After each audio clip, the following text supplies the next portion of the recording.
The rain was coming down in sheets, turning the streets into rivers. And I was already 20 minutes late getting home to Emma. My shift at Metropolitan General had run over again 3 car accidents from the storm, 2 cardiac arrests, and a kitchen fire that brought in a family of 5 with smoke inhalation. My scrubs were still damp with sweat and disinfectant, my hair falling out of its ponytail in exhausted wisps. I gripped the steering wheel of my 15-year-old Honda, watching the windshield wipers struggle against the downpour. The babysitter's rate went up after midnight, and I was already calculating how many extra shifts I need to cover the overage. Emma's daycare payment was due in 3 days, and after that, groceries. And somehow I needed to find money for her new school shoes before the month ended. The radio crackled with warnings about flash flooding, advising everyone to stay off the roads. Easy for them to say nurses don't get to call in sick because of weather. People still get hurt, still need saving, still bleed regardless of what Mother Nature decides to throw at the city. That's when I saw the headlights swerving ahead of me. The black sedan, expensive, sleek, the kind that costs more than I make in 2 years, hit the guardrail at 40 miles per hour. Metal screamed against metal, sparks flew through the rain, and then gravity took over. The car flipped once, twice, before crashing through the barrier and plunging into the swollen Potomac River below. I slammed on my brakes, my Honda skidding to a stop on the slick asphalt. For a split second, I sat there watching the sedan's headlights disappear beneath the dark water. The rational part of my brain, the part trained by 3 years in the AA, immediately began calculating. Water temperature, submersion time, likelihood of survival. The current was strong, the car was sinking fast, and whoever was inside had maybe 2 minutes before hypothermia and drowning became inevitable. The emotional part of my brain, the part that had been shaped by loss and motherland and the weight of being responsible for a 6-year-old daughter, whispered that I should call 911 and wait for professionals. That I'd already lost enough, that Emma needed her mother alive, that heroes were for other people. But my hands were already moving, unbuckling my seatbelt, kicking off my nursing shoes. The rain felt like ice needles against my skin as I sprinted toward the riverbank. My phone was in my hand, fingers flying across the screen to call 911 even as I ran. 911, what's your emergency? Car accident, vehicle in the Potomac near the Roosevelt Bridge, I gasped, not slowing down. Single occupant, I'm going in after them. Ma'am, please do not. I dropped the phone and dove. The water hit me like a physical blow, so cold it drove the air from my lungs. The current immediately tried to drag me downstream, away from where the car had gone under. I fought against it, swimming hard, my scrubs creating drag that made every stroke a battle. The sedan was 15 feet down and sinking fast. Through the murky water, I could see a figure slumped against the driver's seat, unconscious, dark hair floating around his head. Blood clouded the water near his temple head trauma, probably from the initial impact. I'd done water rescue training during my paramedic certification, back when I thought I might want to work ambulances instead of hospitals. The procedure came back to me in fragments. Check for consciousness, secure the airway, don't let them drag you down if they panic. He wasn't panicking, he wasn't moving at all. The driver's side window had shattered in the crash. I squeezed through the jagged opening, feeling glass slice through my scrubs and into my forearm. Pain flared, bright and immediate, but adrenaline pushed it aside. I had maybe 30 seconds before the car settled completely on the river bottom. Up close, I could see he was a big man, broad shoulders, strong jaw, probably 6'2" or more. His skin was pale from blood loss and oxygen deprivation, but his pulse was still strong under my fingers when I checked his neck. Alive, but not for long. I wrapped my arms around his chest from behind, the way they taught us for unconscious water rescues. His body was dead weight, heavy with muscle and expensive suit fabric that clung to both of us. My lungs were already burning, screaming for air, but I kicked hard toward the surface, dragging him with me. We broke through just as my vision started to go dark around the edges. I gasped, water streaming from my mouth and nose, and tilted his head back to clear his airway. He was breathing shallow, labored, but breathing. The current had carried us nearly 100 yards downstream from where I'd gone in. My arms were shaking from cold and exhaustion, and the man I'd pulled from the car was still unconscious, his full weight dragging both of us toward the depths. I kicked desperately toward shore, one arm wrapped around his chest, the other stroking frantically against the current. By the time I managed to drag him onto the muddy riverbank, sirens were wailing in the distance. My whole body was shaking from cold, from adrenaline crash, from the sudden realization of what I'd just done. I rolled him onto his side in the recovery position, checking his pulse again, assessing his breathing. He was alive.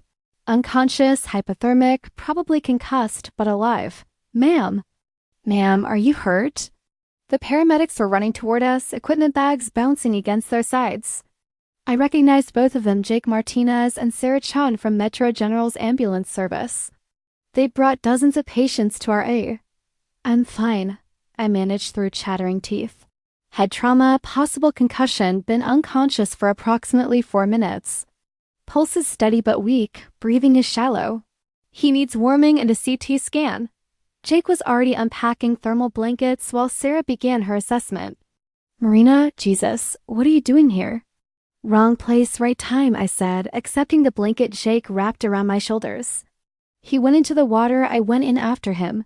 Sarah was checking the man's pupils with a pen light. Responsive to light, pupils equal. Nice work, Marina. You probably saved his life. As they loaded him onto the stretcher, I got my first real look at the man I'd pulled from the river. Even unconscious, even pale with cold and trauma, he was striking. Strong features, dark hair now plastered to his head, expensive clothes that probably cost more than my monthly salary. A gold watch gleamed on his wrist Rolex from the look of it. You riding with us? Jake asked as they wheeled the stretcher toward the ambulance. I shook my head. My car's back up the road. I'll meet you at Metro. The truth was, I needed a moment to process what had just happened. My clothes were soaked through, my forearm was still bleeding from the glass cuts, and I was shivering so hard I could barely speak. But more than that, something about the unconscious man bothered me. Not in a bad way, in a curious way. There had been something almost familiar about his face, though I was certain I'd never seen him before. By the time I retrieved my car and drove to the hospital, they'd already taken him up to Trauma Bay 3. I changed into dry scrubs from my locker and had the on-call physician stitch up my arm 7 stitches, nothing serious. The glass had missed anything important. Marina. I heard what happened. Dr. Peterson, the aide chief, appeared at my elbow as I finished getting bandaged. Hell of a thing you did tonight. Just doing my job, I said automatically. Your job is here in the hospital, not diving into the Potomac. His expression was serious but not disapproving. How are you feeling? Any signs of shock, hypothermia? I shook my head. I'm fine, just cold and tired. How's the patient? Stable. Mild concussion, some bruising, hypothermia, but nothing life-threatening. He's awake now, asking questions. Peterson paused. Actually, he's asking about you specifically. Wants to thank his rescuer. Something twisted in my stomach, a flutter that had nothing to do with the adrenaline crash. That's not necessary. I'm just glad he's okay. I told him you were the nurse who pulled him out. He seems pretty determined to express his gratitude. Peterson smiled. He's in room 12 if you want to stop by before you head home. I almost said no. Almost went straight to the parking garage, drove home to relieve Mrs. Chun and crawl into bed next to Emma's warm little body. But curiosity won out over exhaustion. I found myself walking down the hall toward room 12, my wet hair still dripping onto my fresh scrubs. The door was partially open. I could hear voices inside, a man speaking in low, measured tones and what sounded like responses from at least 2 other people. Not unusual for a trauma patient to have visitors, but something about the conversation made me pause. Told you to stay with the car, Anthony. Boss, the weather was getting worse. I thought, you thought wrong. Now we have complications. The voice was deep, accented faintly with something that might have been Italian. It carried an authority that made my skin prickle with instinctive awareness. This wasn't how patients usually spoke to their family members. I knocked softly on the doorframe. Mister? The conversation stopped immediately. When I stepped into the room, I found myself looking at 3 men, and the atmosphere was nothing like what I'd expected. My patient was sitting up in bed, looking considerably better than someone who'd been unconscious in the Potomac an hour ago. His dark hair was dry now, styled back from his face, and his eyes were the color of dark coffee. He was handsome in a way that seemed almost engineered, strong jaw, high cheekbones, the kind of bone structure that looked good from every angle. But it was the other 2 men that made me pause. They were standing on either side of his bed like bodyguards, wearing expensive suits despite the late hour. Both were big, broad-shouldered, with the kind of alert watchfulness that suggested they were accustomed to danger. "You must be the nurse," the patient said, and his voice was the same one I'd heard giving orders moments before. He smiled, and the expression transformed his entire face from severe to warm. "I owe you my life." "You don't owe me anything," I said automatically. "I'm just glad you're okay. How are you feeling?" "Any dizziness, nausea, confusion?" "Nothing serious. Dr. Peterson says I'll be fine thanks to you." He gestured to the men flanking him. "Anthony, Marcus, give us a moment." The two men looked at each other, some kind of silent communication passing between them. The one called Anthony, shorter, stockier, with graying hair at his temples, cleared his throat. "Boss, maybe we should, Anthony." The patient's voice carried a warning that made my spine straighten instinctively. A moment. Both men left without another word, closing the door behind them with military precision. Suddenly, I was alone with a man whose presence filled the room in a way that had nothing to do with his physical size. "I'm Julian," he said, extending his hand. "Julian Marchetti." I shook his hand, noting the calluses on his palm despite the expensive watch, the way his fingers completely engulfed mine. Marina Santos." "Marina." He repeated my name like he was testing the sound of it. "You saved my life tonight. I was just in the right place at the right time. Any nurse would have done the same thing." He smiled again, and this time there was something almost amused in his expression. "I don't think that's true. Not many people would have jumped into that water." There was something about the way he was looking at me, intense, focused, like I was the only person in the world. It was unsettling and flattering at the same time. I became suddenly aware of my appearance. Hair still damp and messy, no makeup, wearing scrubs that were probably 2 sizes too big. "Well, I should let you rest," I said, taking a step back toward the door. "Dr. Peterson wants to keep you overnight for observation, just as a precaution." "Marina," my name again, spoken in that deep voice that seemed to resonate in my chest. "I'd like to do something to show my appreciation. Perhaps dinner when I'm feeling better?" I felt heat rise in my cheeks. "That's really not necessary, Mr. Marchetti. I'm just glad you're okay." "Julian," he corrected. "And it is necessary. You risked your life for a complete stranger. That deserves more than a thank you." Something in his tone made me look at him more carefully.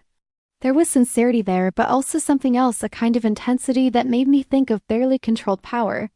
This wasn't just politeness. He meant what he was saying. "I appreciate the thought, but I don't really date," I said, which was mostly true.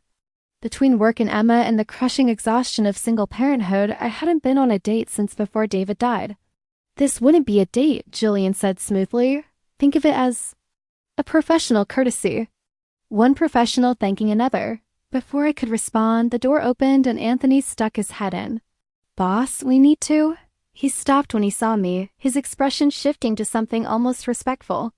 "Excuse me, miss. It's fine," I said quickly. I was just leaving anyway. I was halfway to the door when Anthony spoke again, his voice carrying clearly across the room. "Should I tell the others that the boss's future wife is leaving?" I froze. The words hit me like a physical blow, confusion and shock warring with a strange flutter in my stomach. I turned back to look at Julian, who was staring at Anthony with an expression that could have melted steel. "Anthony," he said, his voice deadly quiet. "Wait outside." "Boss, I just thought..." "Outside, now." Anthony disappeared so fast he might have been an illusion. Julian turned back to me, his expression carefully controlled, but I could see something like embarrassment flickering behind his eyes. "I apologize for that. Anthony sometimes speaks without thinking." "Future wife?" I managed, my voice coming out smaller than I'd intended. Julian was quiet for a long moment, studying my face. When he spoke, his voice was careful, measured. "In my family. Saving someone's life creates certain obligations." Anthony was being presumptuous. Family. The way he said the word made it sound like something more than blood relations. Combined with the expensive suits, the bodyguards, the way they called him boss. "What kind of family?" I asked, though I was beginning to suspect I already knew the answer. Julian smiled, but this time it didn't reach his eyes. "The kind that takes care of their own, Marina. The kind that doesn't forget debts." I stared at him for another moment, my mind racing. Then I turned and walked out of the room without another word, my heart pounding so hard I could feel it in my throat. As I walked down the hall toward the elevator, I could hear voices from room 12, Julian's deep tones mixed with Anthony's quicker, more urgent speech. I couldn't make out the words, but the tone was unmistakably that of a man giving orders and subordinates receiving them. In the elevator, I caught my reflection in the polished steel doors. My face was pale, my eyes wide with shock, and something else I didn't want to identify. Whatever Julian Marchetti was, whatever kind of family he belonged to, he was dangerous. The kind of dangerous that came with bodyguards and implied threats and casual references to ownership. The kind of dangerous I should stay very, very far away from. But as the elevator descended toward the parking garage, I couldn't stop thinking about the way he'd said my name, or the intensity in his dark eyes when he looked at me. And I definitely couldn't stop thinking about Anthony's words, the boss's future wife. Whatever that meant, I was certain I didn't want to find out. The rain had stopped by the time I got home, leaving the streets gleaming under the streetlights. Mrs. Chun was waiting for me in the living room, knitting while she watched late-night television with the volume turned down low. "How's Emma?" I asked, dropping my purse by the door and shrugging out of my damp jacket. "Perfect, Angel, as always. Went to sleep at 8:30, no fuss." Mrs. Chun gathered up her knitting and stood, studying my face with the sharp eyes of a woman who'd raised 6 children of her own.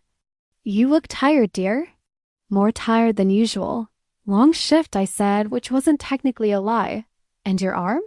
She'd noticed the bandage peeking out from under my sleeve. "Just a small cut." "Nothing serious," Mrs. Chun nodded, but her expression suggested she wasn't entirely convinced. "That man called for you." 3 times, I paused in the act of hanging up my jacket. "What man?" "Didn't give his name." "Said he was calling to check on you after your accident." I told him you weren't home yet. Her expression sharpened with concern.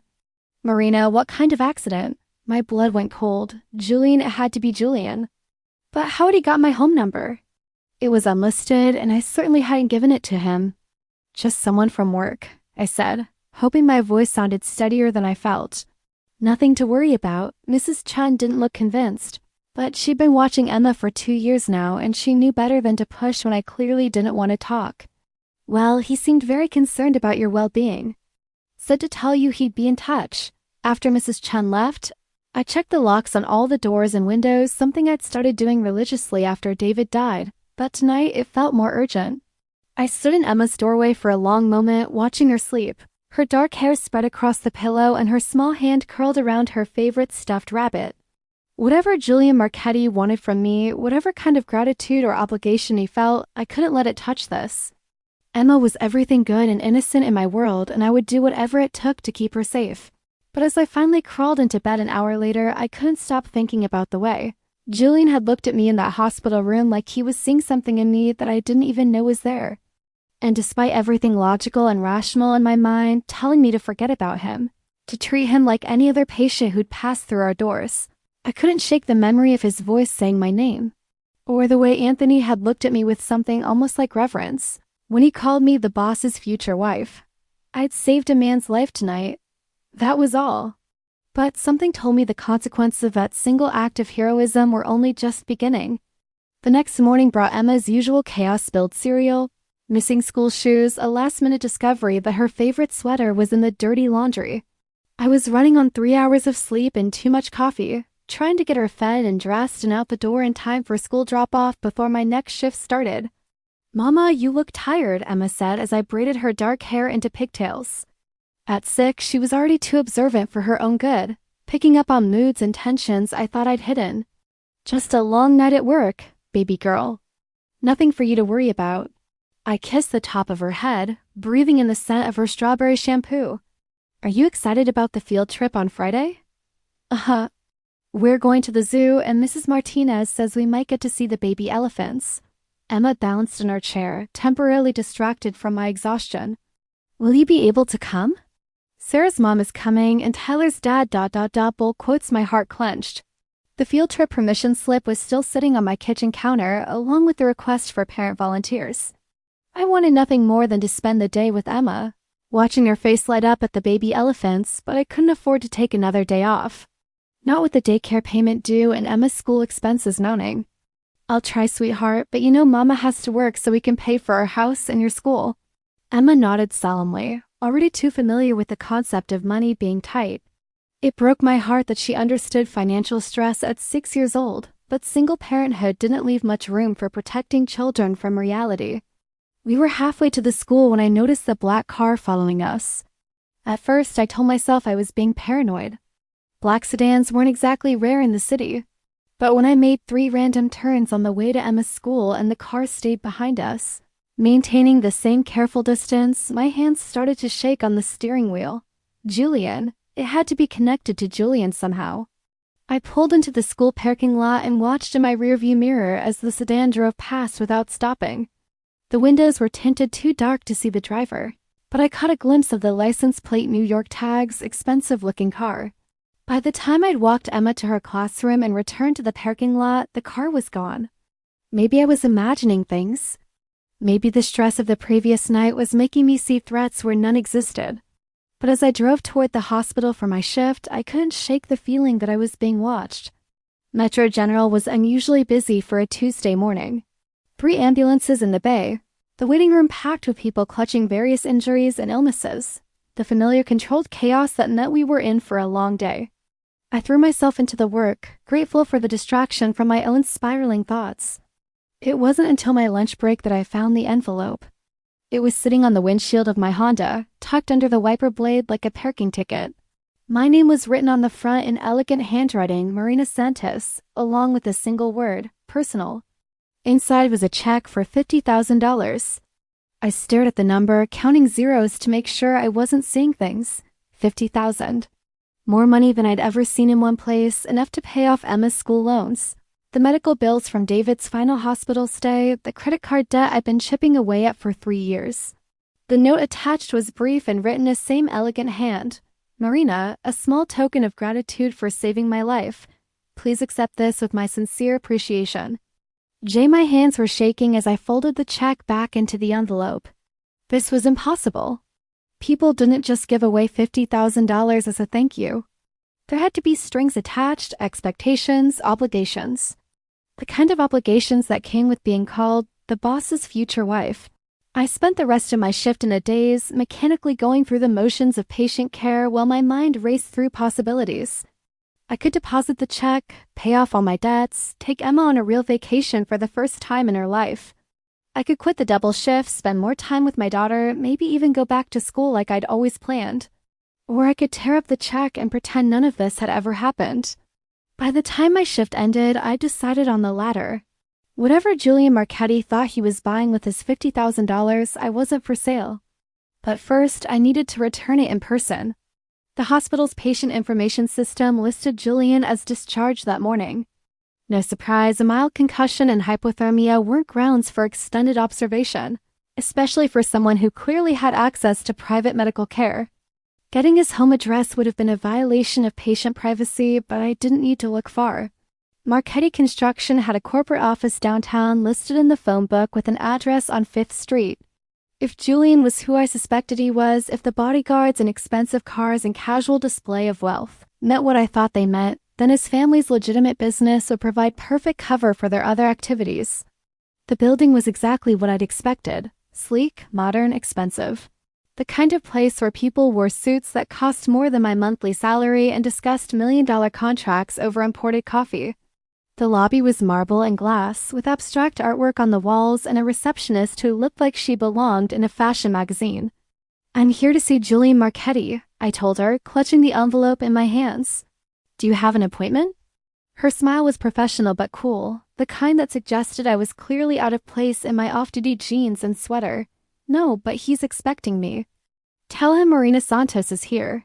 The receptionist's expression shifted subtly, not warmer exactly, but more alert. She picked up the phone and spoke in low tones, then hung up and gestured toward the elevator bank. 23rd floor. Mr. Marchetti's assistant will meet you." The elevator ride felt endless.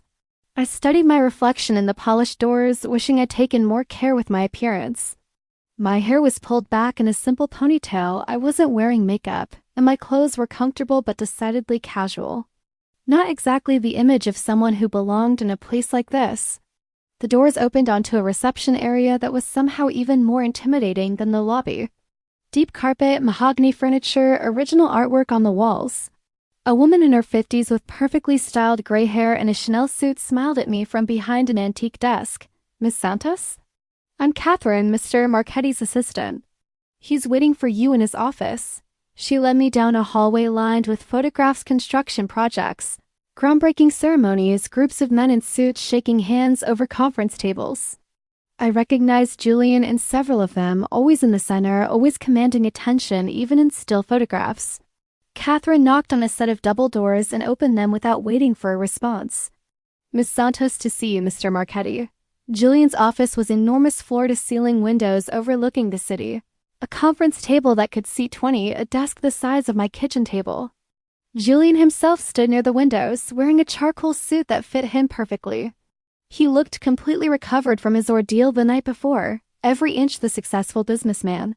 Marina, he said, turning toward me with that same intense focus I remembered from the hospital room. I was hoping you'd come. I came to return this. I held out the envelope, grateful that my voice sounded steadier than I felt. I can't accept it. Julian didn't move to take the envelope. Instead, he gestured toward 2 leather chairs arranged near the windows. Please sit down. Can I get you something to drink? Coffee, water? I'm not staying long. But I did sit down, if only because my knees were suddenly unsteady. Mr. Marchetti, Julian, I appreciate the gesture, but this is too much. Way too much. Is it? He settled into the chair across from me, leaning forward slightly. You saved my life, Marina. How do you put a price on that? I did my job. That's all. No, his voice was firm, absolute. What you did went far beyond your job. You risked your own life for a complete stranger. That kind of courage, that kind of selflessness. It's rare. I felt heat rise in my cheeks at the intensity in his voice. Anyone would have done the same thing. We both know that's not true. Julian's eyes never left my face. I've done my research, Marina. I know about your situation, about your daughter, about the financial pressures you're facing. This money could change your life. The heat in my cheeks turned to ice-cold shock. You researched me? I needed to know who I was dealing with. His tone was matter-of-fact, as if investigating someone's private life was perfectly normal. Marina Santos, 28 years old, widowed 2 years ago when your husband David was killed in a construction accident. You work double shifts at Metro General to support your 6-year-old daughter Emma. You're behind on several bills. Your car needs major repairs, and you've been denied for a school loan twice because of your debt-to-income ratio. Each fact hit me like a physical blow. My private struggles, my financial humiliation, my carefully guarded worries about Emma's future, all of it laid out like entries in a ledger. How dare you? I stood up so fast the chair rolled backward. How dare you invade my privacy like that? Julian stood as well, his expression shifting to something almost apologetic. Marina, no. I backed toward the door, fury and humiliation warring in my chest. You have no right to dig into my life, to know things about my daughter, too. I needed to know if you were a threat. His words stopped me cold. A threat? You know what I am, Marina. You figured it out last night at the hospital. Julian's voice was calm. Controlled, but there was something dangerous underneath it. People in my position can't afford to be careless. When someone saves my life, when they become ... important to me. I need to know everything about them. Important. The word hung in the air between us, loaded with implications I didn't want to examine. I'm not important to you, I said, my voice barely above a whisper. I'm a stranger who happened to be driving by when you crashed. Are you? Julian took a step closer and I found myself frozen in place. Because I haven't been able to stop thinking about you since last night.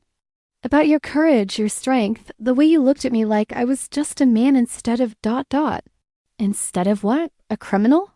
The word hung between us like a challenge. Julian's expression didn't change, but something shifted in his eyes, acknowledgement, perhaps, or a kind of resignation. Instead of a monster, he said quietly. I stared at him, this man who commanded bodyguards and inspired fear and could apparently access my private information with a phone call. He looked dangerous, there was no denying that. Power radiated from him like heat, and something in his eyes suggested he was capable of things I didn't want to imagine. But standing there in his expensive office, with afternoon sunlight streaming through the windows and the distant sounds of city traffic filtering up from below, he didn't look like a monster. He looked like a man who was tired of being alone. I can't take your money, I said finally. Why not? Because I don't know what you expect in return. Julian was quiet for a long moment, studying my face. When he spoke, his voice was careful, measured. I expect nothing, Marina. The money comes with no strings attached, no obligations. It's simply what your courage is worth to me. And if I take it? What happens then? Then you take it and you pay your bills, and you give your daughter the security she deserves. Julian paused. And maybe you let me take you to dinner to say thank you properly. Just dinner? Just dinner. I looked down at the envelope in my hands, at the check that could solve every financial problem I had, that could give Emma opportunities I'd only dreamed of. Then I looked back at Julian, at the intensity in his dark eyes and the careful way he was holding himself, as if my answer mattered more than it should. One dinner, I heard myself say. Nothing more. Something shifted in Julian's expression, relief, perhaps, or satisfaction. One dinner, he agreed. I set the envelope on his desk, then immediately picked it up again. This feels like I'm being bought. You're not being bought, Marina. You're being thanked. Julian's voice was gentle, but there was something underneath it that made my skin prickle. There's a difference. I wasn't sure I believed him, but I took the check anyway. As I walked back toward the elevator, I could feel his eyes on me, and I had the distinct impression that I'd just crossed a line I couldn't uncross. The black car was waiting for me when I left the building. It was parked across the street, engine running, the same sedan I noticed that morning. This time, I was certain I wasn't imagining things. As I walked toward my Honda, the sedan's driver got out and approached me. He was one of the men from Julian's hospital room, Marcus, I thought. Big, broad-shouldered, wearing an expensive suit despite the afternoon heat. Miss Santos. His voice was respectful, almost deferential. Mr. Marchetti wanted me to make sure you got home safely. That's not necessary, I said, though my heart was pounding. I'm afraid it is. Marcus's expression was polite but implacable. Until Mr. Marchetti is certain or no. Complications from last night's incident, he's arranged for some additional security. Complications? The crash wasn't an accident, ma'am. Someone tried to kill Mr. Marchetti last night, Marcus paused, letting that sink in. Which means anyone who helped him might also be at risk. The world tilted sideways. I gripped the handle of my car door, using it to steady myself as the implications crashed over me. I need to pick up my daughter, I said numbly. Of course. I'll follow at a distance, make sure nothing unusual happens. Marcus's expression softened slightly. Mr. Marchetti was very specific that you shouldn't be alarmed or inconvenienced. You won't even know I'm there, but I did know he was there. As I drove through the city toward Emma's school, I was hyper-aware of the black sedan maintaining its careful distance behind me. At every red light, every turn, every parking decision, I was conscious of being watched, protected, guarded. By the time I pulled into the school parking lot, my hands were shaking again.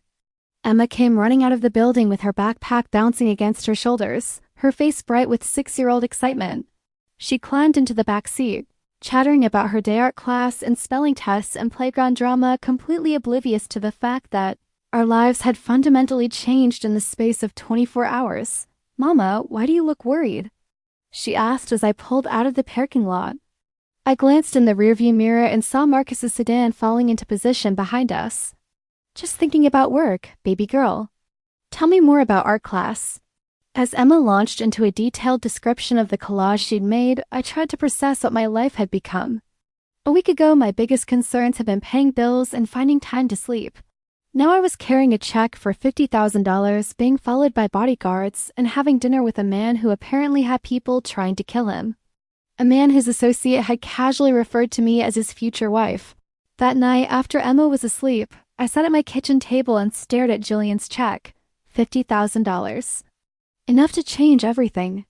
But as I held the paper in my hands, I couldn't shake the feeling that accepting it would change more than just my financial situation. It would change me, change Emma, change everything we were and everything we might become. The question was whether I was brave enough or foolish enough to find out what that might look like. Outside, I could see Marcus's sedan parked across the street, a silent reminder that, like it or not, I was already part of Julian Marchetti's world. The only question now was how deep I was willing to go. I folded the check and put it in my purse, then double-checked all the locks on my doors and windows. Tomorrow, I would deposit the money and try to pretend that everything was normal. But deep down, I knew nothing would ever be normal again. The dinner invitation came the next evening, delivered by Marcus himself. He knocked on my door at 7:30, just as I was helping Emma with her homework, and handed me an envelope with my name written in Julian's distinctive handwriting. "Mr. Marchetti asked me to wait for your response," Marcus said politely, standing on my doorstep like a well-dressed messenger. Emma looked up from her math worksheet with curious eyes. "Who's that, Mama?" "Just someone from work, sweetheart. Keep doing your problems." I opened the envelope in the doorway, conscious of Marcus waiting patiently and Emma listening from the kitchen table. The note inside was brief. "Marina, tomorrow night 7 p.m., I'll send a car." Julian, no restaurant name, no address, no details. Just an assumption that I would be available, that I would agree, that my life could be arranged around his schedule. "Tell Mr. Marchetti that I have a daughter," I said to Marcus. "I can't just leave her with a babysitter every time he wants to have dinner." Of course. On the AM, Mr. Marchetti anticipated that concern. Marcus reached into his jacket and pulled out another envelope. "Mrs. Chen has been retained for the evening, with a bonus for the short notice. And there's something for Emma as well." I stared at him. "You contacted my babysitter?" Mr. Marchetti wanted to ensure there were no obstacles to your evening together. Marcus's expression remained perfectly neutral, as if arranging other people's lives was simply part of his job description. The second envelope contained a note for Emma written in the same elegant handwriting as Julian's business correspondence and a gift certificate to the toy store in the mall. $500. For Emma, something to remember that heroes deserve rewards too. "A friend of your mother's, Mama, who gave me a present." Emma had appeared at my elbow, drawn by the rustle of papers. "Someone who wanted to say thank you for sharing your mama for one evening," I said carefully, showing her the gift certificate. Emma's eyes went wide. $500? That's more than my allowance for a whole year. Yes, it is. I looked back at Marcus, who was watching this exchange with something that might have been amusement. "Tell Mr. Marchetti that one dinner means one dinner." "Nothing more. Of course, ma'am." "The car will arrive at 6:45 to ensure you arrive promptly." After Marcus left, I sat at the kitchen table and tried to explain to Emma why a stranger had given her such an expensive gift. "He's just someone who's grateful that Mama helped him when he was hurt," I said, which was technically true. "Is he your boyfriend?" Emma asked with the blunt curiosity of a 6-year-old. "No, sweetheart. He's just someone who wanted to say thank you. But $500 is a really big thank you. That's what you said when Grandma gave us money for Christmas. You're right, it is a big thank you." "This man is very grateful." Emma considered this seriously. "Does he like you like you?" The question made my stomach flutter in a way I didn't want to examine. "I don't know, Emma, it's complicated." "Adult stuff is always complicated," Emma said with a dramatic sigh that made me laugh despite everything. The next evening, I spent an hour getting ready for what felt less like a dinner and more like stepping into unknown territory. I deposited Julian's check that morning, watching the numbers on my bank balance change with a surreal sense of disbelief. For the first time in 3 years, I wasn't worried about making rent. But the relief was complicated by a growing sense that I was being drawn into something much larger and more dangerous than I understood. I settled on a simple black dress, the only really nice thing I owned, purchased for David's funeral and wore maybe 3 times since. It was conservative but flattering, appropriate for dinner without looking like I was trying too hard. The car that arrived at 6:45 was not what I'd expected. Instead of another black sedan, it was a sleek silver Mercedes with a driver in a proper uniform and interior that probably cost more than my annual salary. "Good evening, Miss Santos," the driver said, opening the back door for me. "My name is Vincent. Mr. Marchetti sent his apologies for not collecting you personally, but business required his immediate attention. Where are we going?" I asked as Vincent pulled away from the curb. "Il Giardino, ma'am." "It's Mr. Marchetti's preferred restaurant for private dining." The name was unfamiliar to me, but then again, I didn't exactly move in circles where people had preferred restaurants for private dining. My idea of a fancy meal was taking Emma to the chain restaurant with the singing waiters for her birthday. Il Giardino turned out to be the kind of place that didn't advertise, didn't need a sign on the door, and certainly didn't serve people who just wandered in off the street. It was tucked into the ground floor of an elegant brownstone, with windows that had been frosted for privacy and a doorman who looked like he could double as a bouncer. "Miss Santos," the hostess said before I'd even given my name. Mr. Marchetti is waiting for you in the private dining room. I followed her through a main restaurant that whispered of old money and older traditions, white tablecloths, crystal glasses, conversations conducted in low tones that suggested important business being discussed. The clientele looked like they belonged here, comfortable in their expensive clothes and casual assumption of service. The private dining room was smaller, more intimate, with a single table set for two and windows overlooking a garden lit by soft string lights. Julian stood as I entered, wearing a navy suit that made his dark eyes look almost black. "Marina," he moved to pull out my chair, a gesture so formal and old-fashioned that it caught me off guard. "You look beautiful." "Thank you." I settled into the chair, hyper-aware of his proximity as he pushed it in for me. "This is a lovely restaurant. My grandfather used to bring my grandmother here when they were courting." Julian took a seat across from me, and I noticed he positioned himself with his back to the wall, facing the door.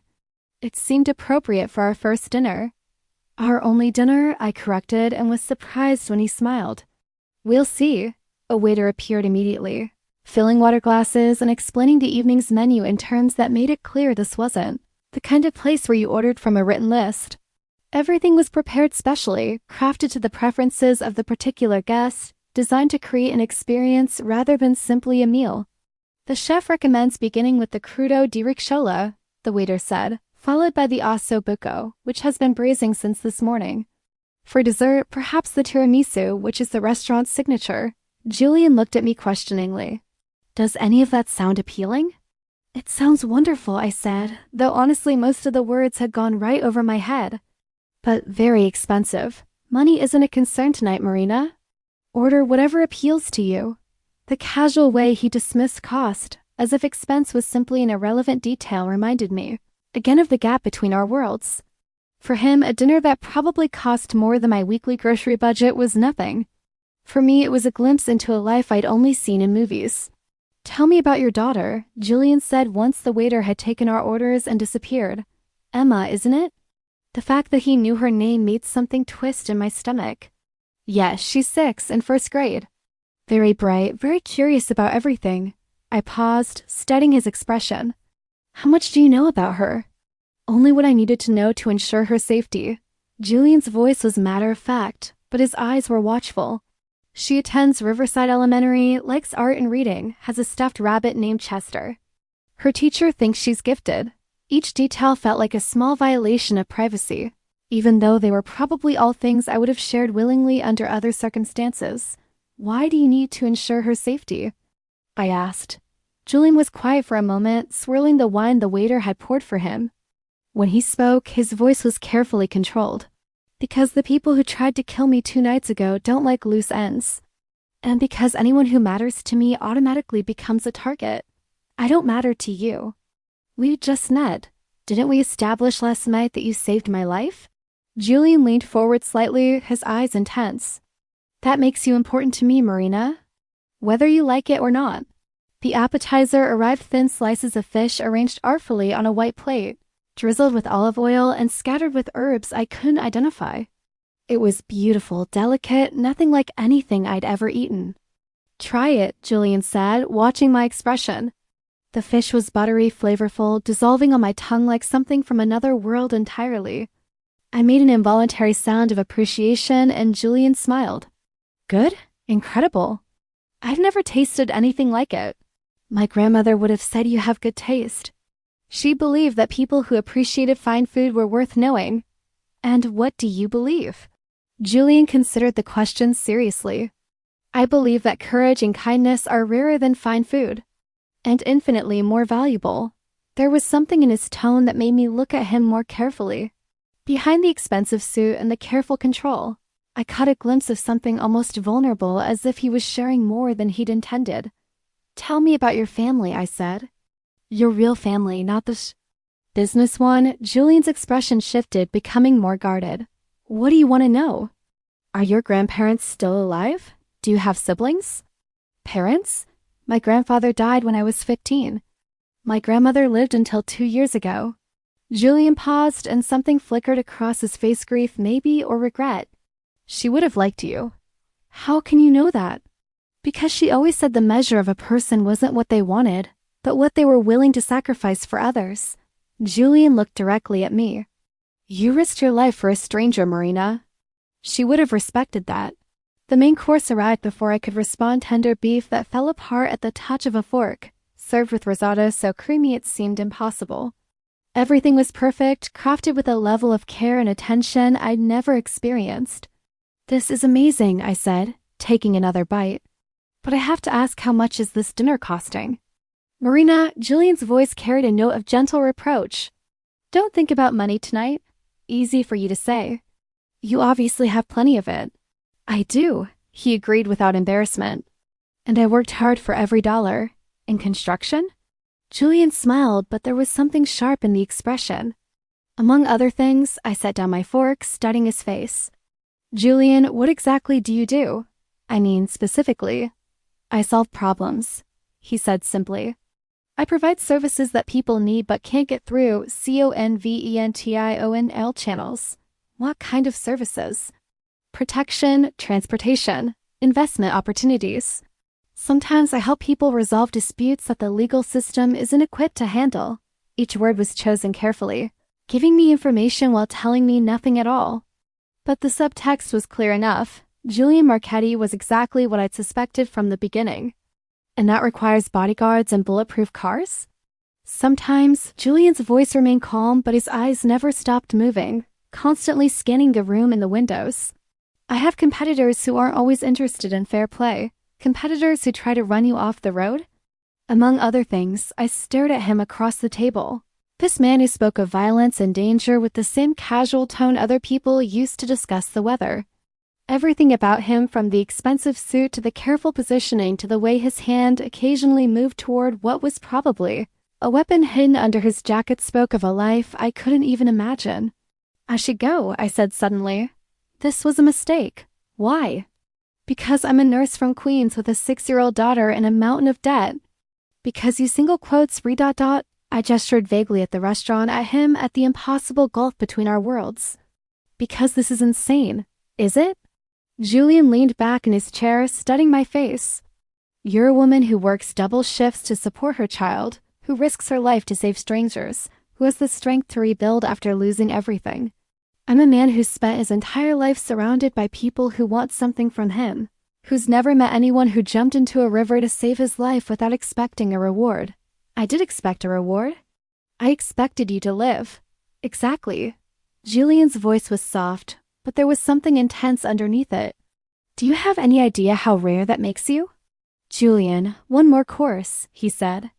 Give me one more course to convince you that this isn't insane. I looked at him across the table, at the intensity in his dark eyes and the careful hope in his expression, and found myself nodding before I'd made a conscious decision. The dessert was as perfect as everything else, layers of coffee-soaked cake and cream that melted on my tongue like a sweet dream.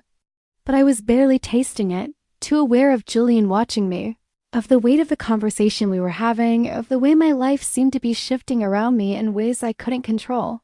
I need to ask you something, I said finally. And I need you to tell me the truth. Ask.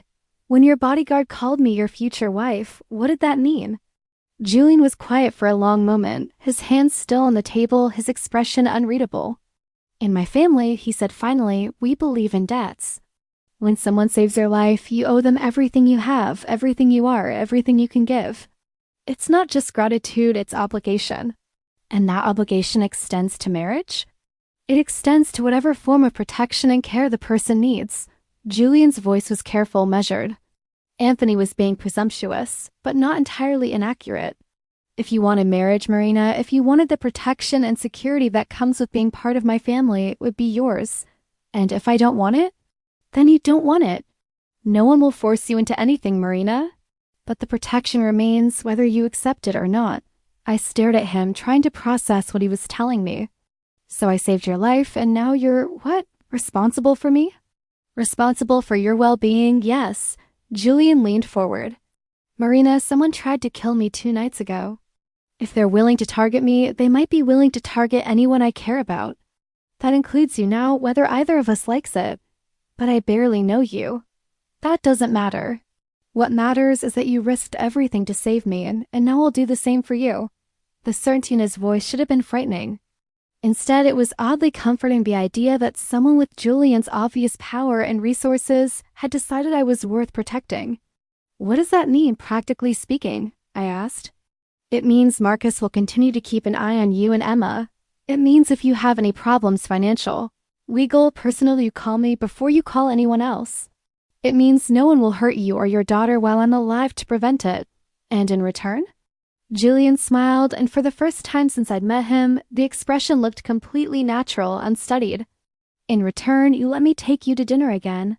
Despite everything, the danger, the complications, the vast differences between our worlds, I found myself smiling back. Just dinner? Just dinner. Until you decide you want something more. The drive home passed in a comfortable silence, the city lights streaming past the windows of Julian's Mercedes. I was full of excellent food and expensive wine, more relaxed than I'd felt in months despite the surreal nature of the evening. Miss Santos? Vincent's voice came from the front seat.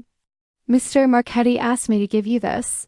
He handed me an envelope sealed with my name written on the front. Inside was a business card, heavy paper, elegant script with Julian's name and a phone number, my private number. Call any time for anything. I tucked the card into my purse as Vincent pulled up to my building. The black sedan was still parked across the street, Marcus, maintaining his vigilant watch. Will he be there every night? I asked Vincent. Until Mr. Marchetti is satisfied that the threat has passed, yes, ma'am. And Emma? Is she safe? Mr. Marchetti has ensured that the school is aware of the security situation. Additional measures have been put in place. Vincent's voice was gentle but firm. Your daughter is very safe, Miss Santos. Mrs. Chen was waiting for me in the living room, knitting while she watched late-night television. She looked up as I came in, taking in my dress and probably the slightly dazed expression on my face. Good evening? She asked with a knowing smile. Interesting evening, I corrected. How is Emma? Perfect as always. She spent 2 hours planning what to buy with her gift certificate. Very thoughtful little girl, she wants to buy you something too. After Mrs. Chen left, I checked on Emma, who was sleeping peacefully with Chester the rabbit tucked under her arm. She looked so small in her twin bed, so innocent and trusting. The idea that she might be in danger because of my actions, because I'd chosen to jump into that river, made my chest tight with anxiety. But then I thought about Julian's quiet intensity, his absolute certainty that he would protect us, and some of the anxiety eased. Whatever else he might be, he was clearly a man who kept his word. I changed out of my dress and into pajamas, then sat on my bed with Julian's business card in my hands. Just a phone number and a name, but it felt like a lifeline, a connection to someone with the power to solve problems I couldn't even imagine. Outside my window, I could see Marcus's sedan keeping its patient watch. A week ago, the idea of being followed by bodyguards would have terrified me. Now it was oddly comforting. My phone buzzed with a text message from an unknown number. Thank you for a wonderful evening. Sweet dreams. I stared at the message for a long moment, then typed back, thank you for dinner. It was lovely. His response came immediately, the first of many, I hope.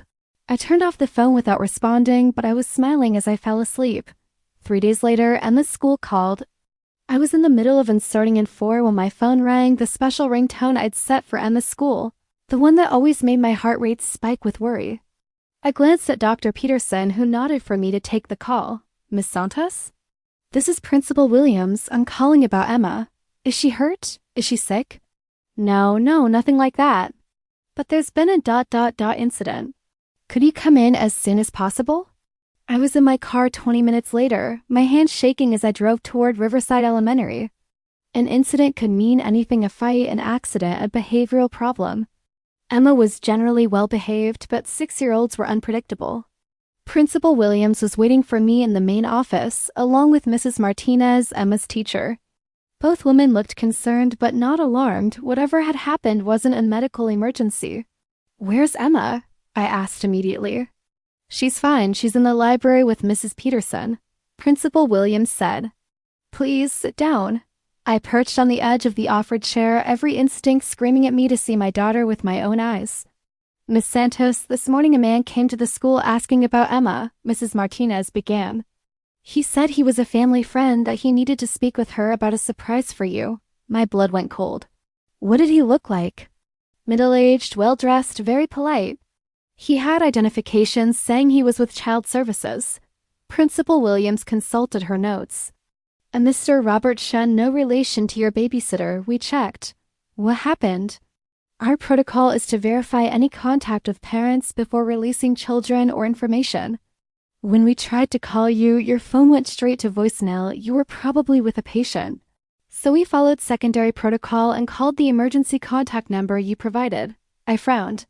"I only provided Mrs. Chen's number as an emergency contact." "No? Miss Santos, last week you updated Emma's file to include a Mr. Julian Marchetti as secondary emergency contact. The number reaches a Mr. Marcus Volkov, who identified himself as Mr. Marchetti's assistant."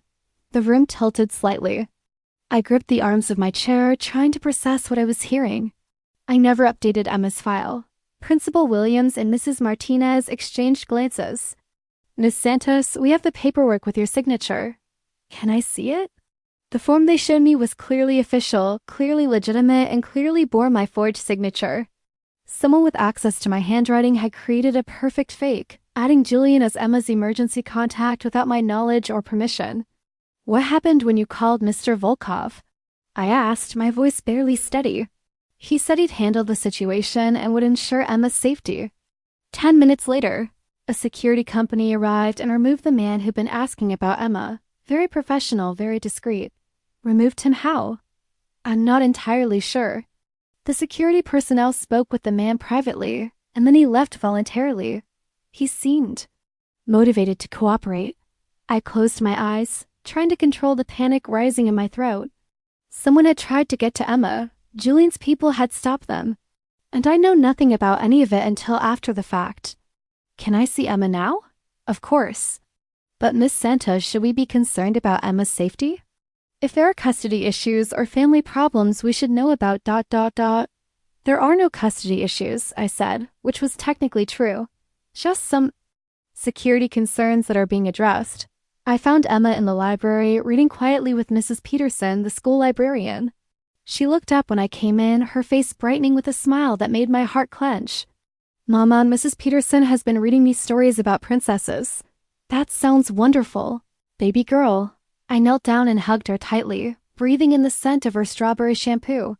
"Are you okay? Did anything unusual happen today?" Emma considered this seriously.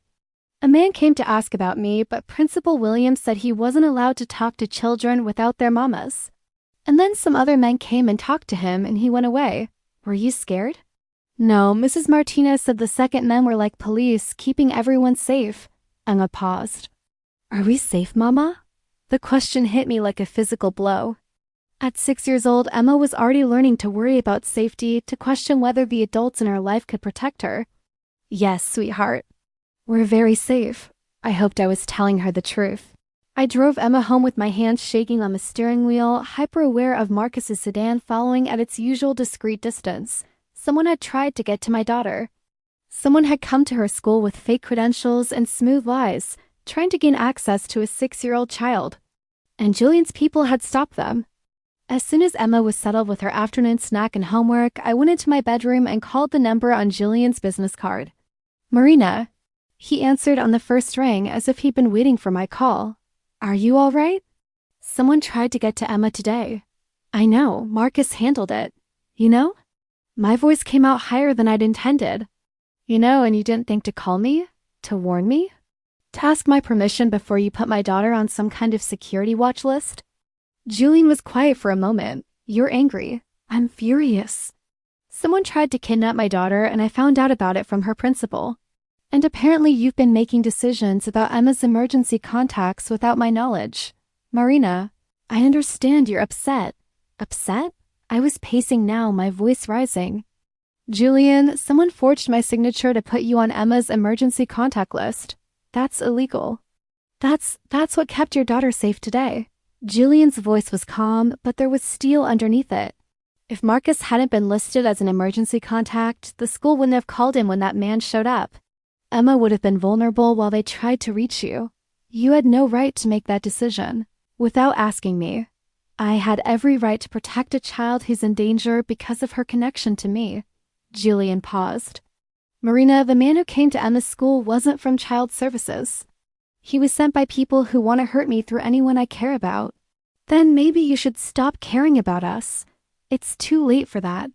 The certainty in his voice stopped my pacing. I sank onto my bed, suddenly exhausted. Julian, I can't do this.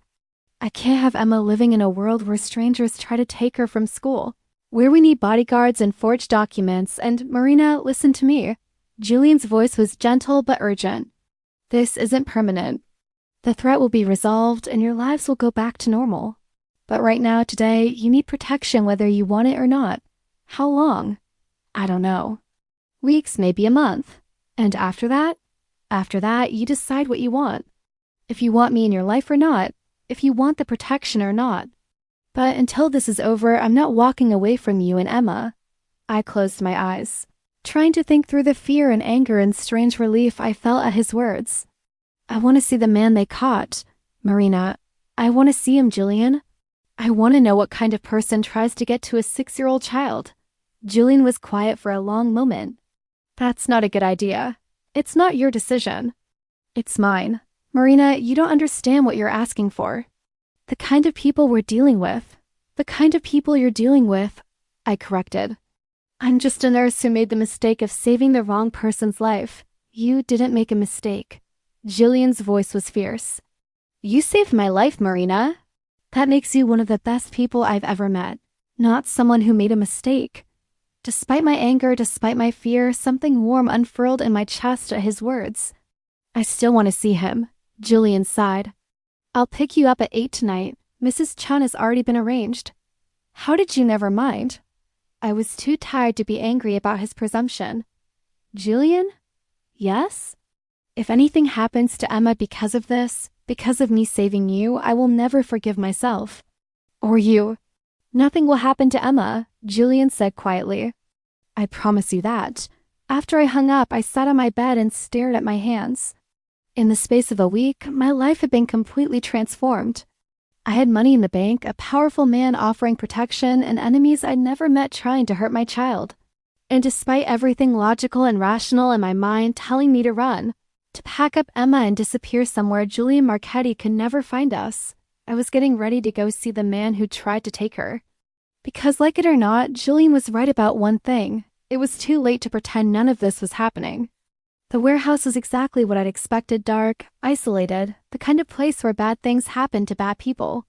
Julian's Mercedes pulled up to a side entrance where Marcus was waiting, looking grim and professional in the glow of the security lights. Marina, Julian said as we got out of the car, you can change your mind. You don't need to see this. Yes, I do. He studied my face for a moment, then nodded. Stay close to me. Don't say anything unless I tell you to. And if you want to leave at any time, for any reason, we leave immediately. The inside of the warehouse was mostly empty concrete floors, metal beams, the echo of our footsteps in the vast space. But in one corner, a section had been set up like an office, a desk, some chairs, bright lights that created a circle of illumination in the darkness. The man tied to the chair in that circle of light was not what I'd expected. He was ordinary middle-aged, balding, wearing a rumpled suit that had probably looked respectable that morning. He could have been an accountant, a teacher, someone's father picking up groceries on the way home from work. He looked terrified, sweat staining his shirt, his eyes darting between Julian and the two men standing guard nearby. This is him? I asked, my voice barely above a whisper. This is him, Julian confirmed. Robert Chun, though that's not his real name. He's what we call a freelancer, someone who takes jobs for money, no questions asked. What kind of jobs? Information gathering, surveillance, intimidation. Julian's voice was matter-of-fact, as if he were discussing the weather. Sometimes kidnapping. I stared at the man in the chair, trying to reconcile his ordinary appearance with the fact that he tried to get to Emma. Who hired him? That's what we're here to find out. Julian stepped closer to the man, who immediately began talking in rapid, panicked sentences. I told you, I don't know names. I just got a call, got paid through a drop, told to get information about the kid. That's all, I swear. Information, Julian repeated. What kind of information? Daily routine, school schedule, who picks her up, where she goes after school. Basic surveillance stuff. And then? Then nothing. That was the whole job. Just information. Julian looked at one of the guards, who stepped forward with a tablet. "Show him the photos, Tony." Tony held up the tablet so the man could see the screen. Whatever was displayed there made him go even paler, if that was possible. Okay, he said, his voice breaking. There was supposed to be a follow-up. If the information was good, they wanted me to create an opportunity. What kind of opportunity? Julian's voice had gone very quiet, very dangerous. To get the kid alone. Make it look like an accident or like she wandered off. Nothing permanent, he added quickly, as if that made it better. JST borrowed. To send a message. The world went wide around the edges. I felt Julian's hand on my arm steadying me, but his voice seemed to come from very far away. Borrowed for how long? I don't know. Until whoever hired me got what they wanted from you. And what do they want from me? I don't know that either. I'm just the hired help. Julian stared at the man for a long moment, then turned to Marcus. Get everything you can from him. Names, contact methods, payment details. Everything. Boss, he's been pretty cooperative so far. I don't care. I want everything. Julian's voice carried an edge that made even Marcus look uncomfortable. And Marcus? When you're done getting information, done getting information. Make sure he understands that if he ever goes near a child again, the next conversation won't be this friendly. We left the man still talking, still pleading, still trying to bargain his way out of a situation that had clearly gone far beyond his pay grade. I didn't speak during the ride back to my apartment, couldn't speak around the rage and terror clogging my throat. Someone wanted to take Emma to hurt Julian. Someone wanted to use my 6-year-old daughter as a bargaining chip in a conflict I didn't understand, couldn't comprehend, wanted no part of. Marina, Julian said as we pulled up to my building. Don't. I got out of the car before it had fully stopped, before he could say whatever he was planning to say. Just don't. But he followed me anyway, catching up as I fumbled with my keys at the front door. Marina, please. Let me explain. Explain what? I whirled around to face him, all the fear and fury of the evening erupting at once. Explain how saving your life put my daughter in danger. Explain how strangers want to kidnap her to hurt you. Explain how I'm supposed to live with that. Explain how I'm going to make sure it never happens again. The certainty in his voice stopped me.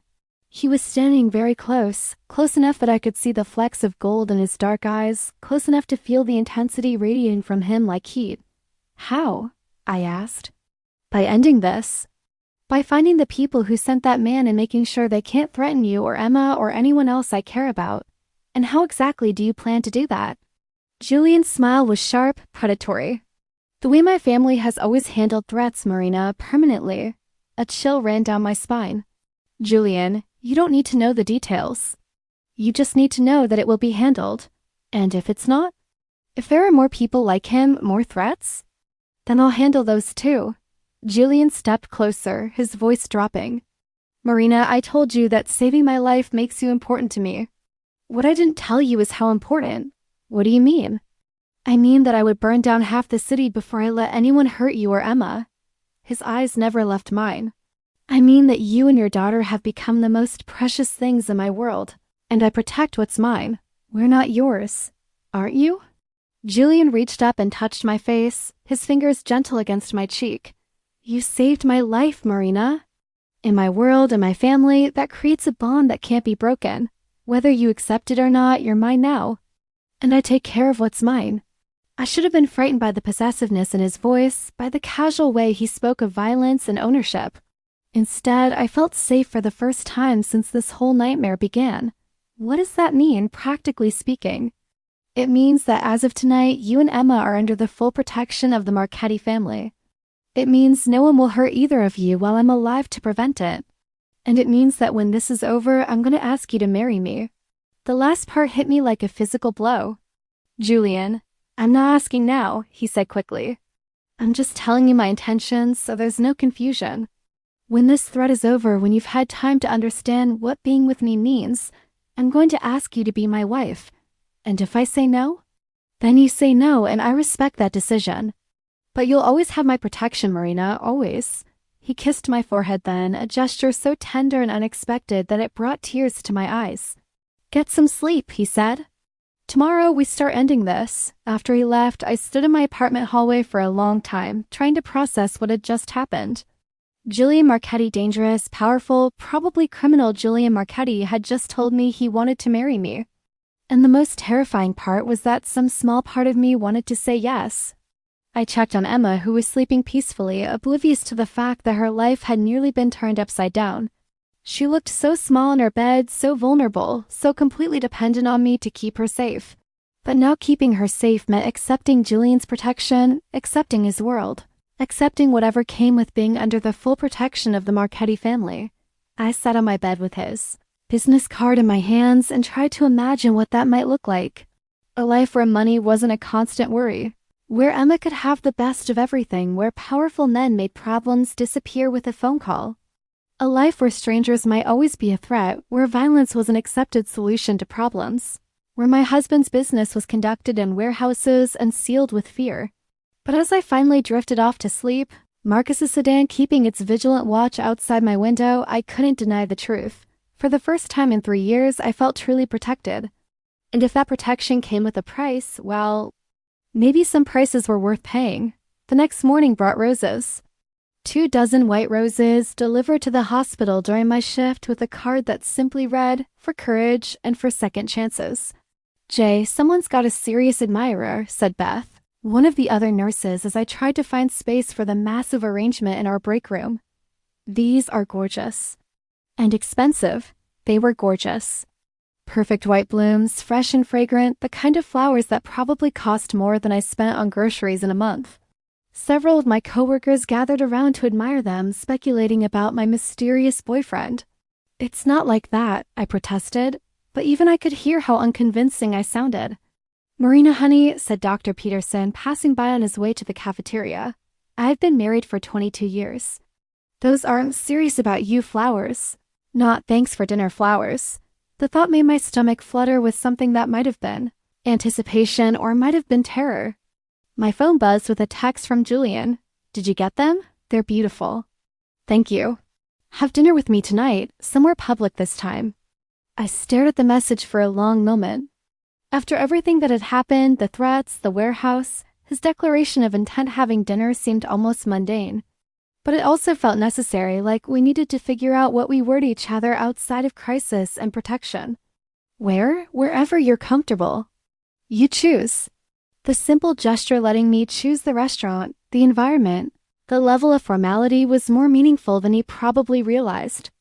After days of feeling like my life was spiraling out of my control, having the power to make even a small decision felt important. Antonio's 7:30. Antonio's was a small Italian place near the hospital family owned. Casual, the kind of place where nurses could afford to eat occasionally and no one would look twice at a woman in jeans and a sweater. If Julian was going to be part of my life, he needed to understand what my world actually looked like. Perfect. I'll meet you there. That evening, I was surprised to see Julian arrive at the restaurant alone, no bodyguards, no expensive car, no obvious signs of wealth or power. He was wearing dark jeans and a simple button-down shirt, looking more like a successful contractor than a mafia boss. "No security?" I asked as he slid into the booth across from me. "Marcus is here," Julian said, nodding toward a corner table where I now noticed a man reading a newspaper while nursing a cup of coffee. "But I thought you might prefer a more normal evening." "Normal is relative at this point," Julian smiled. "Fair enough. Antonio's wasn't Il Giardino. The tables were covered with red checkered tablecloths. The wine came from bottles with screw-top caps, and the music was cheerful Italian pop instead of subtle classical. But the food was excellent, the atmosphere was warm, and Julian seemed genuinely comfortable in the casual setting. "My grandmother would have loved this place," he said, twirling pasta around his fork with practiced ease. "She believed that food made with love was always better than food made to impress." "Tell me about her, your grandmother." Julian's expression softened. "Isabella Marchetti. She came here from Sicily when she was 16, married my grandfather when she was 18.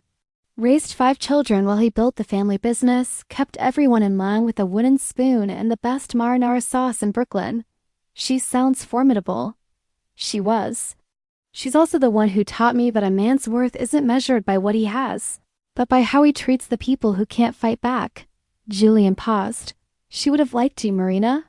She always said that courage came in different forms, but the rarest kind was the courage to help others when you had nothing to gain. And what did your grandfather teach you? Julian's expression grew more serious. That family is everything. That you protect the people you love at any cost. That some problems can only be solved with strength.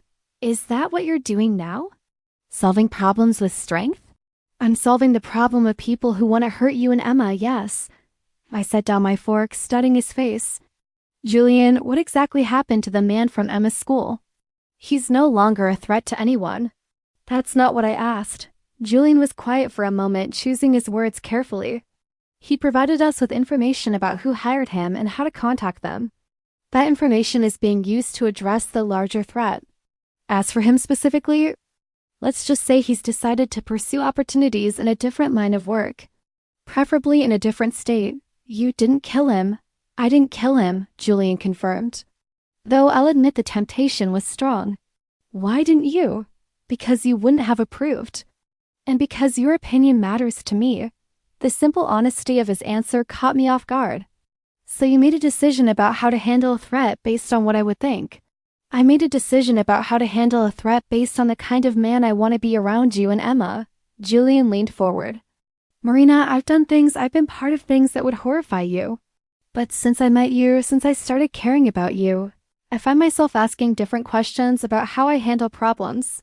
What kind of questions? Questions like, what would Marina think of this? What kind of example am I setting for Emma? How do I protect the people I love while still being someone they can respect? The intensity in his voice made my chest tight with emotion. And what conclusions are you reaching? That maybe it's time for me to start handling things differently. That maybe having something pure and good in my life means I need to find ways to keep the darkness from touching it. We finished dinner talking about safer topics. Emma's school, my work, his grandmother's recipes, but Julian's words echoed in my mind. The idea that knowing me was changing him, making him question methods he probably never questioned before, was both flattering and terrifying. As we walked out of the restaurant together, Julian's hand warm against the small of my back, I caught sight of Marcus discreetly following at a distance. The reminder of ever-present danger should have made me anxious, but instead it reinforced the sense of being protected, cared for, valued. Marina, Julian said as we reached my car, I need to ask you something, and I need you to be completely honest with me. Okay, are you afraid of me? The question surprised me. I studied his face in the glow of the streetlights, taking in the sharp angles of his cheekbones, the intensity of his dark eyes, the barely controlled power that seemed to radiate from him even in casual clothes. Sometimes, I admitted. But not in the way you probably think. What do you mean? I'm not afraid you'll hurt me. I'm afraid of how much I'm starting to trust you. I paused, gathering courage. I'm afraid of how safe you make me feel, and how much I'm beginning to depend on that feeling. Julian stepped closer, close enough that I had to tilt my head back to meet his eyes.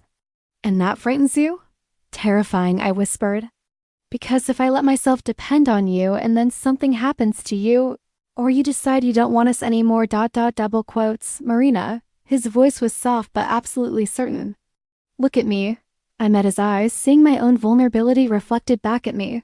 I am not going anywhere, he said. I am not leaving you or Emma. I am not changing my mind about wanting you in my life. The only way you get rid of me is if you tell me to go. And if I never tell you to go? Julian smiled, and the expression was soft and possessive and full of promise. Then you'll never get rid of me. He kissed me then, right there on the sidewalk outside Antonio's, with Marcus watching from a discreet distance and traffic flowing past us on the busy street. It was gentle at first, careful, as if he was giving me the chance to pull away. But I didn't pull away. Instead, I kissed him back, tasting wine and possibility and the promise of a future I never imagined. When we finally separated, both of us were breathing hard. I should go home, I said, though I made no move toward my car. You should, Julian agreed, though his hands were still framing my face. Emma will be wondering where I am. She will. And Mrs. Chun charges extra after 10 o'clock. She does. Julian? Yes? I want to see you again. Tomorrow. His smile was brilliant. Tomorrow, he agreed. And the day after that. And the day after that. As I drove home, I could see Julian's silhouette in my rearview mirror, watching until I was safely away. Marcus's sedan fell into position behind me as always, but for the first time, the protection felt like a gift rather than an intrusion. I was falling for Julian Marchetti, dangerous and powerful and probably criminal Julian Marchetti. And despite everything logical in my mind telling me this was insane, despite the threats and the complications and the vast differences between our worlds, I was beginning to think that maybe insane wasn't always a bad thing. Maybe sometimes insane was just another word for brave. 2 weeks later, the threat was over. I learned about it the way I learned about everything in Julian's world after the fact, through carefully chosen words that told me what I needed to know without burdening me with details I wouldn't want to carry. It's done, he told me over dinner at a quiet restaurant downtown. The people who were threatening you and Emma have been convinced to pursue other interests. Convinced how? Does it matter? I considered that question seriously. A month ago, it would have mattered enormously. A month ago, I would have demanded details, insisted on knowing exactly what convinced meant, struggled with the moral implications of Julian's methods. Now, looking across the table at this man who had kept Emma and me safe, who had changed his own approach to problems because he thought I wouldn't approve of his usual methods, who would show me tenderness I hadn't felt since David died, I found that the details mattered less than the results. No, I said finally. It doesn't matter. Julian's smile was soft, relieved. The protection will continue for another few weeks, just as a precaution. But you can go back to your normal life, Marina. You and Emma are safe. What's normal anymore? It was a fair question. In the 2 weeks since our first dinner, Julian had become a constant presence in our lives. He picked Emma up from school twice a week, took us to dinner on weekends, helped her with homework while I cooked. He integrated himself into our routine so seamlessly that I sometimes forgot how unusual the situation was. Emma adored him. She called him Mr. Julian and chattered about her day while he listened with genuine interest, asking thoughtful questions about her friends and her classes and her artwork. He taught her to play chess, bought her books about brave princesses, and somehow convinced her to eat vegetables by making up stories about brave knights who gained their power from broccoli. I've been thinking about that, Julian said. About normal and about what I want our normal to look like. And what do you want it to look like? Julian reached across the table and took my hand, his fingers warm and strong around mine. I want to wake up next to you every morning. I want to help Emma with her homework and teach her to drive when she's old enough. I want us to fight about whose turn it is to do dishes and take vacations to places she'll remember her whole life. My heart was pounding so hard I could feel it in my throat. Julian, I want to marry you, Marina. His thumb traced across my knuckles, a gentle caress that somehow felt more intimate than any touch we'd shared. I want to adopt Emma if you'll let me, give her my name. Give both of you everything I have. I stared at him across the table, this powerful, dangerous man offering me everything I'd ever wanted and several things I never dared to dream of. Why? I whispered. Because you saved my life, and in doing that, you gave it meaning. Julian's voice was steady, but his eyes were intense with emotion. Because you make me want to be a better man. Because Emma deserves a father who will protect her and love her unconditionally. Because I've never felt about anyone the way I feel about you. How do you feel about me? Like you're the answer to every prayer I never knew I was praying. Julian lifted my hand to his lips, pressing a soft kiss to my palm. Like home. Tears were streaming down my face before I realized I was crying. Julian immediately looked concerned, reaching for his napkin to gently wipe my cheeks. Marina, if I've overstepped. You haven't. I caught his hand, holding it against my face. You haven't overstepped, you've just... This is everything I want, Julian. Everything I've wanted since David died, and I thought I'd never have again. Is that a yes? I laughed through my tears. That's a yes. Julian's smile was radiant. He slid out of his side of the booth and knelt beside our table, pulling a small velvet box from his pocket. Several other diners turned to watch as he opened it, revealing a ring that was elegant and classic and absolutely perfect. Marina Santos, he said, his voice carrying clearly through the restaurant. Will you marry me? Yes, I said, laughing and crying at the same time. Yes, absolutely yes. He slipped the ring onto my finger, a perfect fit. Of course, and then he was kissing me while the other diners applauded and I tasted salt from my own, tears, and wondered how my life had become something so beautiful.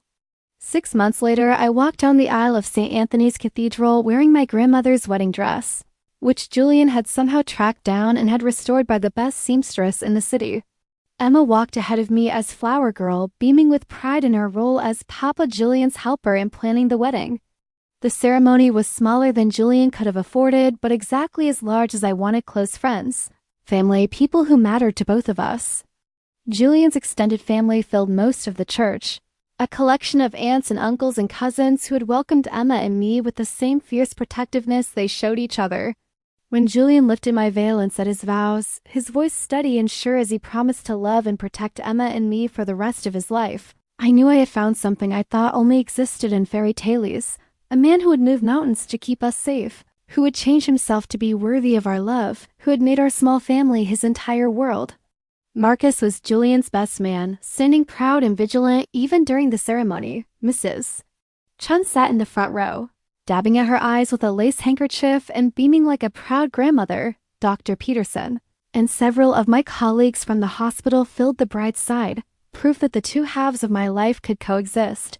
When the priest pronounced us husband and wife, when Julian kissed me as applause erupted around us, when Emma launched herself into our arms for a group hug that made the photographer capture the perfect shot, I thought about the night I jumped into the Potomac to save a stranger.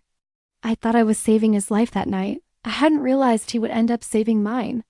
As we walked back down the aisle together, Julian, Emma, and I caught sight of a familiar face in the crowd. Anthony, Julian's lieutenant, was crying openly, his tough exterior completely abandoned as he watched his boss start a new chapter. The boss's future wife. He'd called me that first night in the hospital. He'd been presumptuous, overwhelming, completely out of line. He'd also been absolutely right. Our honeymoon was a week in Tuscany, just the three of us, staying in a villa that had been in Julian's family for generations. Emma ran through olive groves and learned to make pasta from Julian's great-aunt Rosa, while Julian and I walked hand in hand through villages where the Marchetti name commanded respect and affection in equal measure. No regrets? Julian asked on our last night as we sat on the terrace watching Emma chase fireflies in the garden below. About marrying you?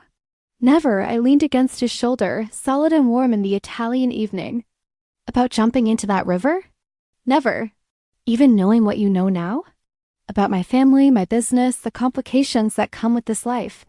I thought about the questions seriously. In the 6 months since Julian had proposed, I'd learned more about his world than I'd ever wanted to know. I knew that some of his business ventures operated in gray areas, that some of his associates had done things I preferred not to think about, that the protection he offered came with a price others paid. But I also knew that he'd been changing slowly and deliberately since the day we met, moving legitimate business operations out of questionable territories, choosing negotiation over intimidation, finding ways to solve problems that didn't require the kind of permanent solutions his family had traditionally employed. I knew that Emma was safer and happier and more loved than she'd ever been. I knew that Julian would die before he let anyone hurt either of us. I knew that the man who read bedtime stories with voices for all the characters, who helped with homework and attended school plays and taught Emma to ride a bicycle, was the same man who commanded the absolute loyalty of dangerous people. And I knew that love was rarely simple, never perfect, and sometimes required accepting complexity that couldn't be neatly categorized as right or wrong. No regrets, I said finally. This life, this family, you and Emma and everything that comes with it, it's exactly what I want. Julian kissed the top of my head. Even when Emma's 16 and dating boys who are terrified of her father, I laughed. Especially then, as we watched our daughter, because Emma was truly our daughter now, legally and completely chase lights in the gathering darkness, I thought about the future stretching ahead of us. It wouldn't always be easy. Julian's business would always carry risks, always require careful navigation between legitimate enterprise and family obligations. Emma would grow up understanding that her father was respected and feared in equal measure, that our family name came with both privilege and responsibility. But she would also grow up loved, protected, and secure in the knowledge that she was the most important thing in the world to both her parents. She would learn that courage came in many forms, that family was about choice as much as blood, that sometimes the most important thing you could do was jump into dark water to save a stranger. A year later, when Emma's teacher called to tell me that my 8-year-old daughter had jumped into the school pond to rescue a kitten that had fallen in, I wasn't surprised. Just like her mother, Julian said when I told him about the incident. Saving lives before she stops to think about the consequences. Are you complaining? Never. Julian pulled me into his arms, spinning me around our kitchen while Emma giggled from her seat at the table. I married a hero, Marina. I'm raising another one. I wouldn't change a thing.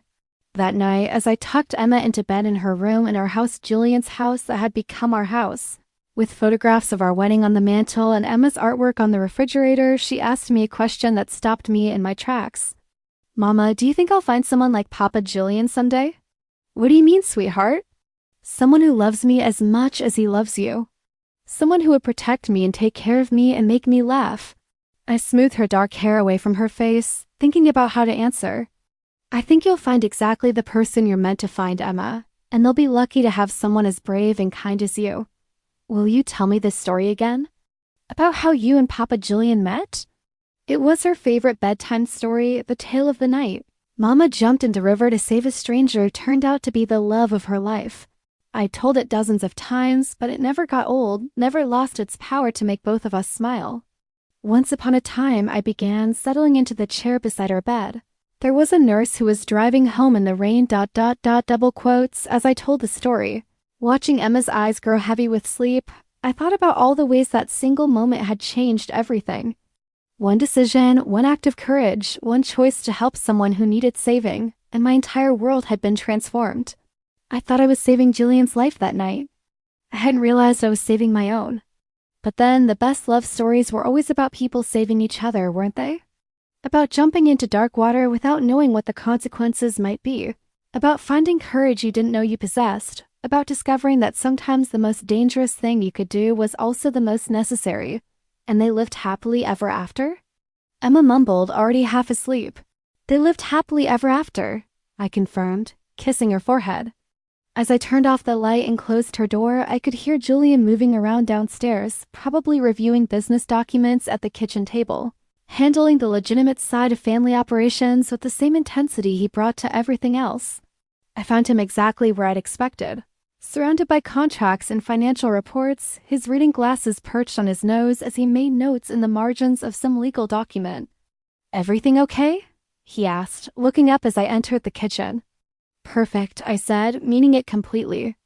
Julian smiled and held out his hand, pulling me down onto his lap when I took it.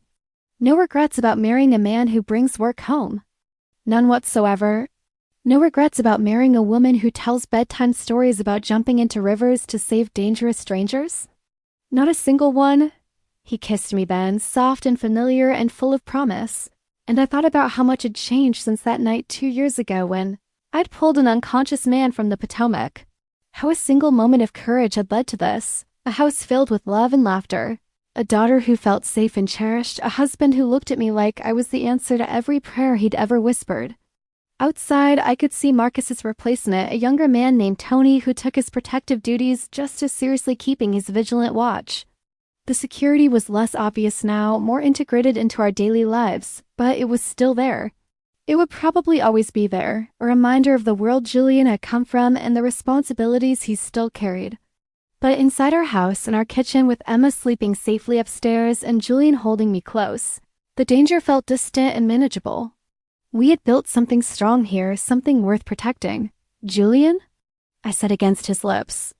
If you could go back to that night, knowing everything that would happen afterward, the threats, the complications, the way our worlds would collide, would you still crash your car in front of me?" Julian pulled back to look at me, his dark eyes serious and intense.